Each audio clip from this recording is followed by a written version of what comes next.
Hello, mentalists.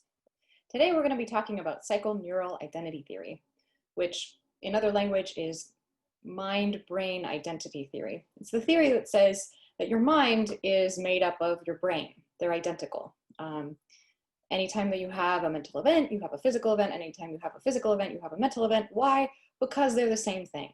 This theory was, for a time, the most powerful theory in philosophy of mind. And it continues to be an important contender, but it has also some rivals that are doing pretty well at the moment. So our questions for today are going to include: why should we consider this theory? Why should we take it seriously? And what are some defenses that have been given of it? And of course, we'll also cover what it is that makes this theory the theory that it is. What have some philosophers said to defend it? Now, the paper I had you read for today is JJC Smart's paper, Sensations and Brain Processes. This is kind of one of the classical sources for a defense of the identity theory, but there have been other proponents of identity theory. Smart is definitely not the only one. So the idea is that because science has developed so much, and because neuroscience is really beginning to develop in rather extraordinary ways, the idea was that there would be things from neuroscience, particular kinds of discoveries, that would help us understand things about the nature of the mind. So I'm going to be sharing my screen with you. So the main claim that Jack Smart makes in his paper is that sensations are nothing over and above brain processes. So put it this way: anytime that I have an experience of red, Smart thinks that that experience is going to be identical to a particular set of brain processes that are activated. The thing that explains why I see red is that my brain processes are activated, and even though I epistemically understand them differently, I understand my sensations in kind of an immediate first personal way, whereas I understand my brain processes sometimes in a third personal way.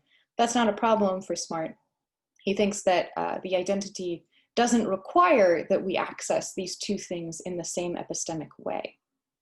So here's a more formal expression of the mind-brain identity thesis. We should accept for each type of mental state M, there exists a neural type N such that M equals N. So for each type of mental state that we're talking about, for example, pain might be a mental state type. There will exist a neural state type, for example, the firing of C fibers, such that M equals N. Smart is arguing for a form of reductive materialism. If you remember, last time we talked about what reductive materialism means, it means that we think that the theories or concepts or objects of one level of explanation can be reduced to explained in terms of the terms or objects or concepts of a lower or more fundamental level of explanation. And on the assumption that our mental states and our capacity for learning and remembering, for seeing, for thinking, that all of these are functions of the physical brain. The idea really that motivated neurophilosophy was that we will understand those functions much more deeply once discoveries are made in neuroscience that bear upon them. And this has kind of turned out to be so. So Smart does not think mental properties are distinct from what we think about as more basic material properties. Although we talk about them using different language, right? We talk about sensations in a particular language, we talk about our emotions in a particular language that is not the same language that we talk about brain states. On his view, mental properties just are particular kinds of physical properties.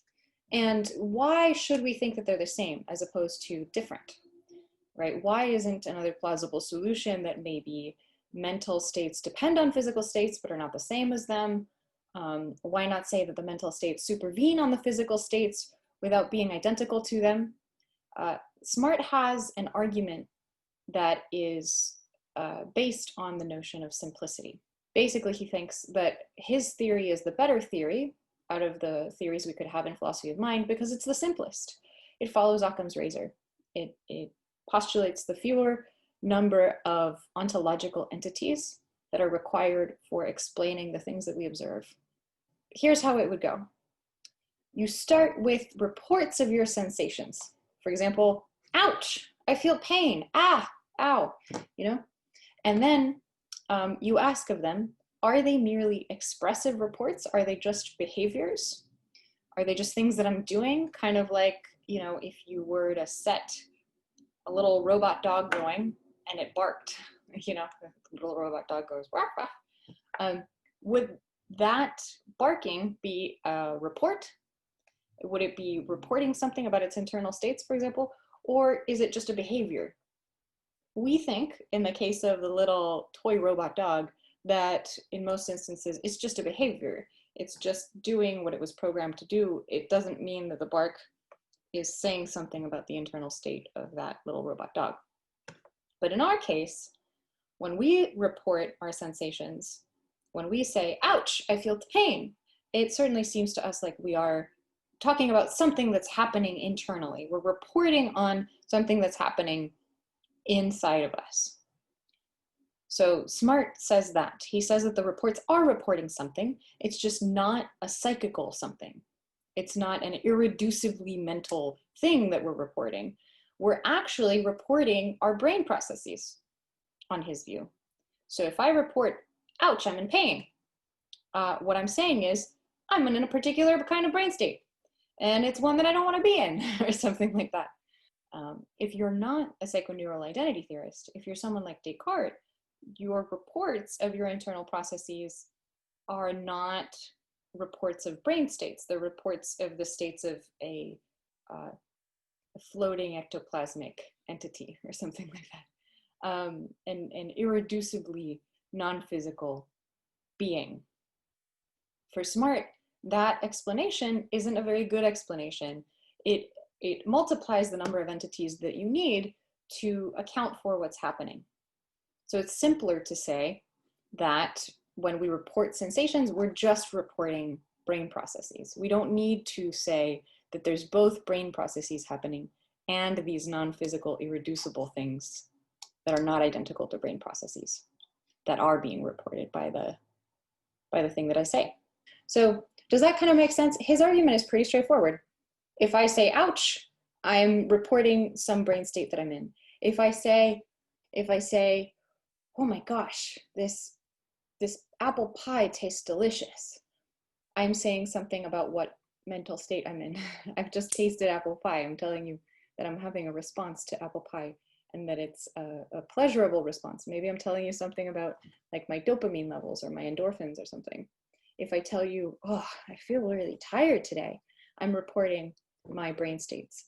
So all of those reports of my internal states, according to Smart, are going to be reports of my neural state, or at the very least of my physical bodily condition, right? And that maybe has some effects on my brain state, which is the thing that allows me to report what is going on. Let's think about why this is a plausible theory. Well, we can already think of a couple of easy reasons, right? Brains are already clearly involved in our various conceptual, rational, sophisticated cognitive capacities, right? If I can do a complicated math problem, I know that's in part because it's something my brain is allowing me to do. If you were to, bonk me over the head with something, or if I were really unfortunate and you were to stab me in the head, I'd probably lose some of the cognitive abilities that I have. Some of my mental abilities seem to us, as far as empirical evidence is concerned, to depend very heavily on what's happening to us neurologically.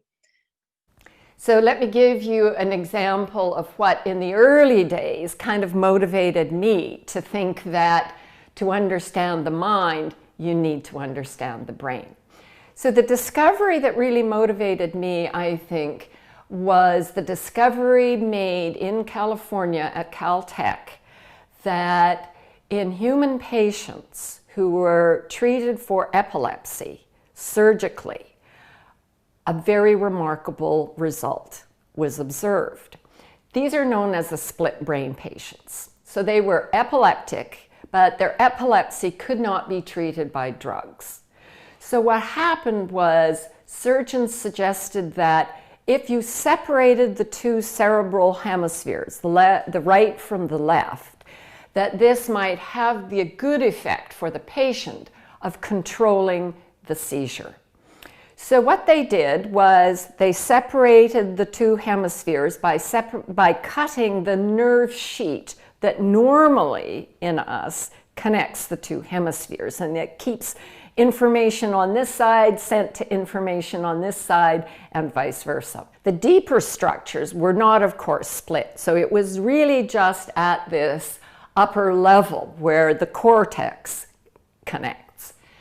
The result was that, in a way, consciousness was split. Consciousness itself, which we think of as a very special kind of mental state, was separated, so that the things that the right hemisphere could see and was aware of were different from the things that the left hemisphere could see and be aware of.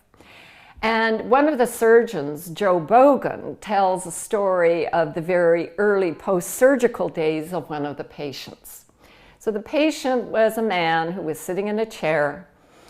His right hand picked up a newspaper and the left hand put it down. And the right hand picked up the newspaper and the left hand put it down. And this was a transitory sort of disconnection effect, but it showed that, at least for a brief time, these two hemispheres were behaving and controlling the body behavior in quite different ways. And this result made me think at the time that this was really a very new way of thinking about mental processes such as consciousness, and strongly implied that consciousness is really a function of the physical brain itself. So it's not crazy to think that our brain is heavily involved in our cognitive abilities.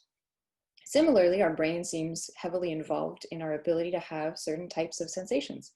If you were to, remove my visual cortex, this bit in the back of my head, I probably would go effectively blind. At the moment, I'm not. At the moment, I'm a seeing person. But if I didn't have, say, V1 or V2 or V3 or V4, I wouldn't be able to process visual information, even if I still had eyes. And so we predict that I would lose all visual sensation as well. We might be able to perform a sophisticated brain operation that would be able to remove some of my sensations and not others. And you might be selective about it. If we ever come up with a complete neuroscientific picture, that would seem plausible. Or maybe I'd be able to remove someone's language ability without affecting their ability to move through space. All of these things tell us that brains are very central and explanatorily important in accounting for our sensations.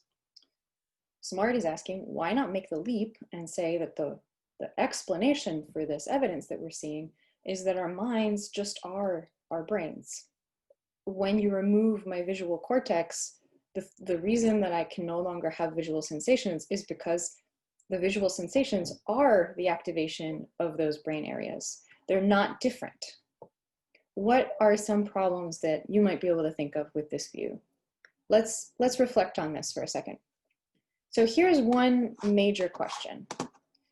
Do we have compelling reasons, given what I've said so far, to move from the identification of correlations like the ones that I've described, making that correlation into an identity? Do we have good enough reasons to make that identity claim? It might be helpful to think about kind of a broader set of categories of mental events. So let's consider emotional states. Emotion research is still progressing, it's still proceeding, but one thing that seems clear from emotion researchers is that there are many parts of the brain involved in any particular emotional state. If I'm angry, there are some commonalities in when neural areas get activated, but it does seem like the emotions aren't singularly located neurologically. It would be hard to pinpoint one area that's solely responsible for my being angry. That might be something that a contemporary emotion researcher might say. And so even though there are brain areas that are correlated with my being angry, like my amygdala, for example, is involved in anger and fear and some other emotions, my limbic system in general is an area that's important for my feeling emotions. Those areas might not be identical to my sensations of anger, my sensations of sadness, my sensations of fear. They might just be correlated. They might be one of many features of my physical body that are important to explaining my mental states. So that's one sort of response you could give, that the neural states might be necessary for my having the mental states that I have, but maybe they're not sufficient. So the correlation wouldn't yet get us to an identity because it'd be possible that we're leaving something out. Suppose you answer, well, then all we have to do is find the right extent of neural events to make identical to the mental events we're talking about. That might be an interesting way to go. Then you run into the problem that it's not clear we have available consensus explanations for those things anymore. At least contemporary neuroscience is moving progressively more toward the view that it is wrong to think of certain events happening in particular places in the brain. The evidence is moving a little bit slowly toward the idea that particular cognitive processes are undertaken by the relationships among different kinds of activations in the brain, as opposed to happening solely because of particular activations in particular areas of the brain. Now, again, that doesn't solve the issue, because it might just still be the case that if we do more research, we'd be able to find the relevant neural activation patterns that would account for the mental events that we want to explain, in which case we just say this mental event is equivalent to this quite complex, maybe, neural pattern. We'd still have a kind of mind-brain identity theory, maybe a different one from the one Smart was able to gainfully articulate when he wrote his paper. Of course, there have been many, many discoveries in neuroscience, and it's important to kind of realize that they happen at many different levels of organization. So there, we can think of the level of molecules as being the deepest sort of level, where we think that certain molecules can have a very important effect on learning and memory, on reward, on feelings of pleasure, on feelings of connectedness to other people. But the level of the synapse, where we can see that the connecting structure between nerve cells can change, can in some cases deteriorate, in some cases be pruned back, and in some cases can flourish. And we know that now that this has a really important role in the embodiment of information itself. And above the level of the synapse is the whole neuron. And many important discoveries had to be made about the nature of the neuron itself before we could really understand how the brain as a whole is organized and how the brain might solve certain kinds of problems, like how to touch my nose or how to see in depth. Above the level of the neuron are circuits, where groups of neurons are connected to each other and in some tasks are highly connected to each other and in other tasks less so. And part of the challenge facing neuroscience right now is how to access all of the elements in a neural circuit in order to really understand how a neural circuit can work. But above the circuit level, there are levels of organization having to do with whole systems, like the whole visual system or the whole system for smell or for taste. And these systems also have been explored in quite a lot of detail, but we don't yet have a picture that sort of puts it all together. We have fragments and really important components of the story, but there are many, many fundamental unanswered questions in neuroscience. Now here's another question we could ask the mind-brain identity theorist. How do we approach someone who wants an explanation of why it is pains, for example, and not itches that we feel when our C fibers fire. So C fibers are one type of sensory receptor that we have often in our peripheral nervous system that's important for our sensation of pain. What is it about a SMART type theory that allows us to know why it is pains that we feel when that neural state is activated and not itches? Why do we see blue when a particular set of objects comes in front of us and our brain is activated in a particular way, and not green or red or yellow or brown? Why does it feel like blue? What do you think SMART would say in response to this question? Here's a follow-up question. Could it be the case that I get the same sensation of blue from a very different process, or that the same process only contingently produces the present sensation? Mind-brain identity theory suggests that only this particular neural event is going to be identical to this particular sensation, at least the type. Because if they're identical, then there's no case in which a different object, like a different neural process or neural process type, could also be identical to the same sensation of blue that I'm having. So mind-brain identity theory rules out the possibility that the experience of blue could be caused by anything other than this particular neural event type. But that might feel a little suspicious, right? Because maybe you think that there are other creatures that might be able to have experiences of blue when maybe those other creatures have very different visual systems from us. Seems plausible for us to suppose that certain sensations can be, and this is the word we use, multiply realized. There are many kinds of creatures that can have those kinds of sensations, even if they don't share all of our neural properties. That would suggest either that the identification of sensations with brain processes is contingent, that is, it could have been different, and sometimes is different, which would be a problem because you can't have contingent identities on a couple of different metaphysical ways of understanding contingency and identity. Or it suggests that we absolutely can't conceive of these multiply realizable states. Maybe it's possible that mind-brain identity says no other differently organized creature can have exactly the sensation type that I'm having. That's just ruled out by the identity. So if you thought that one day there might be robots that feel pain, for example, it might be difficult for you to embrace SMART's view. Now here's a take-home question for you. Can you think of other examples of non-brain-based sensations?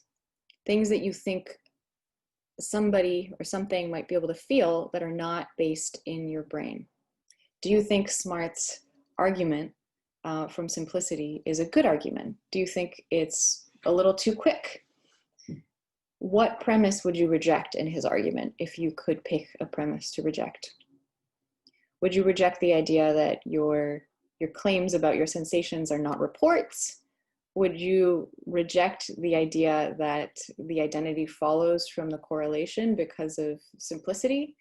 Would you reject the idea that simplicity explains why we should adopt mind-brain identity theory? Maybe you think simplicity actually favors a different view. So one thing I need to talk about is what the notion of identity entails. So the notion of identity requires that if one object is identical to another object, that they are the same across every metaphysical possibility. If I say Superman is identical to Clark Kent, there is no possible world in which Superman is not Clark Kent. That is to say, there is no possible world in which Clark Kent and Superman are different people. Now, there might be worlds in which Clark Kent goes by a different name, or Superman, the superhero, has a different superhero name. There might be worlds in which there's someone else named Clark Kent, and the guy that we're talking about, Clark Kent, actually had a different name. He was adopted maybe by different earthling parents. All of those things are possible, but when we're talking about the person, Clark Kent, the person, Superman, those two people are the same person. That person is identical to themselves. They cannot be not identical to themselves, no matter what possibility we consider. And so we say of identity that it's a necessary truth. It is true And moreover, it could not have been false. So Superman must be the same as Clark Kent, must be identical to Clark Kent in every possibility that we consider. If there was even one possibility in which they were not the same person, then we wouldn't be able to say that identity is true of the relationship between Clark Kent and Superman. Another word that might be helpful for us to think about is the word contingent. So something is a contingent truth if it's true, like say around here, but it could have been false. So it's contingent that I am filming a video today. I could have filmed a video a different day. So it's contingent. It could have been false that I filmed a video today. Here's another thing that's contingent. According to many people, our physical laws are contingent. The law of gravity might have had a different gravitational constant. So now when we talk about a particular proposition being possibly true, we're saying that it's contingent. That proposition P is true in some, at least one possible world. And necessarily, when something is the case, that means that that proposition is true in every possible world. There is no possible world in which that proposition is false. So again, when we say that mental events are identical to neural events, what we're saying is that there is no possible world in which the mental event is the same as some other non-neural event. In every world, they're going to co-occur.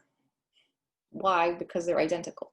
So all that you need to disprove a necessary truth like that, if you're claiming that something is necessarily the case, then you just need an example in which you have one of the objects in the relation, maybe mental events, but you don't have the other one.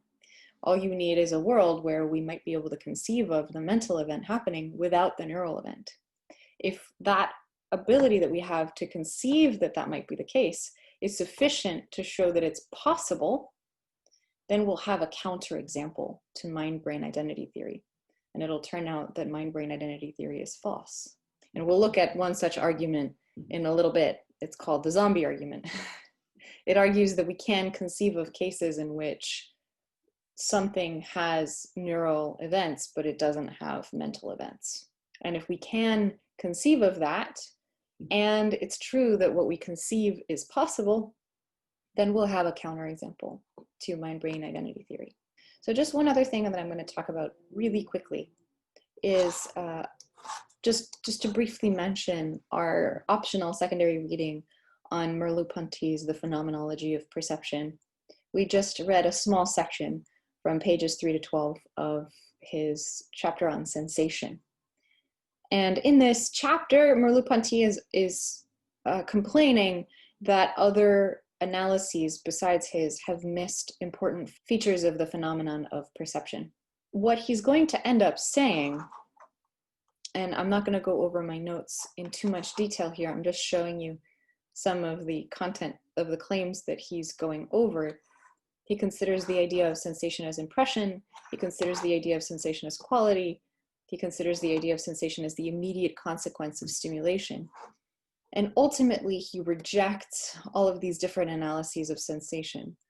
For Merleau-Ponty, a sensation is a whole and total mental state.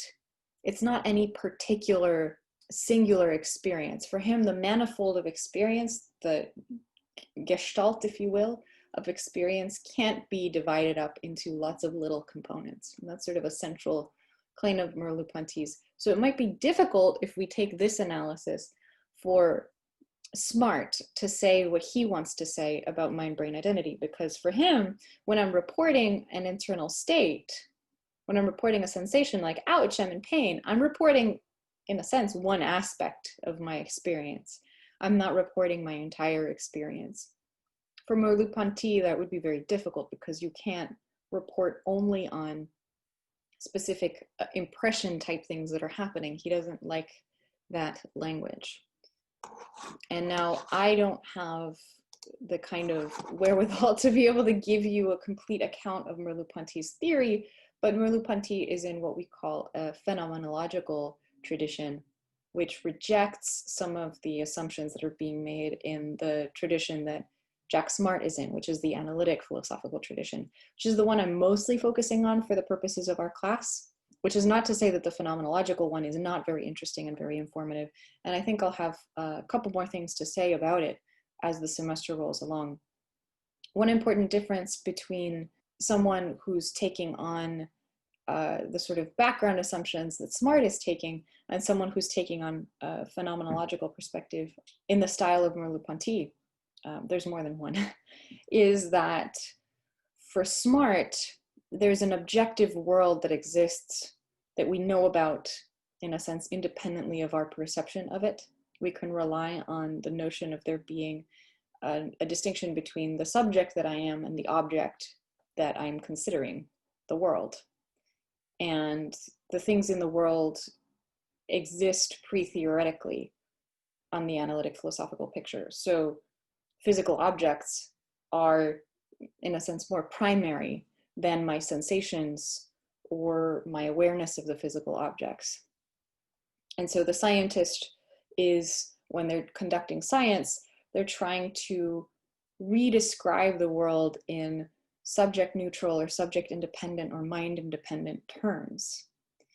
This is part of the logical positivist picture, which is no longer quite as popular as it once was. But logical positivism wasn't completely dead when JJC Smart was writing. So the assumption is that if I were to just find one-to-one relationships between the terms that I'm using for objects in the world and the objects, if there was a proper name for every type of object that I encountered, then I'd be able to give a perfect and coherent and complete picture of what's in the world. That view also held certain ideas about what language could do to solve problems.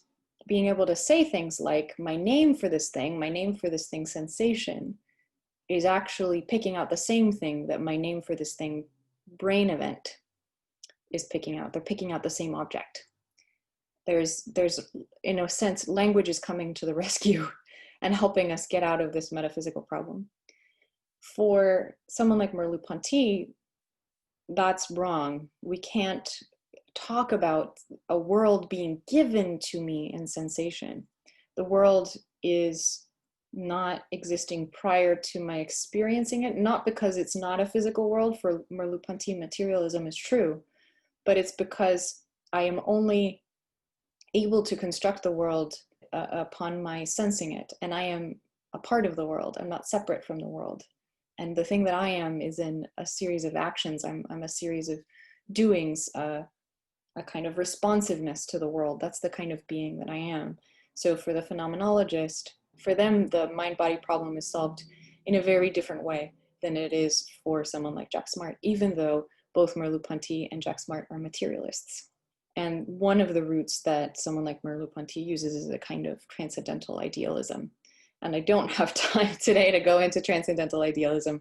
We probably won't cover Kant in this class. But if that's something you're interested in, then I encourage you to explore early modern philosophy or German idealism or a class on phenomenology, because all of those will treat the mind-body problem in a slightly different way than we're treating it in this class. So in summary, Merleau-Ponty would reject mind-brain identity theory because it would say that there was already a preconceptual error.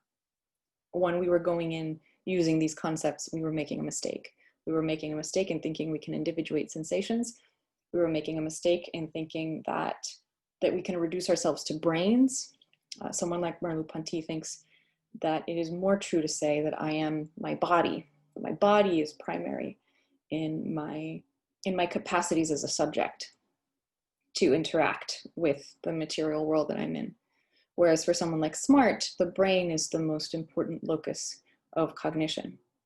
It's not that my body is irrelevant, but my body kind of is a secondary thing. My body might have influences on my brain, and insofar as it has influences on my brain, that's how it constitutes mental states.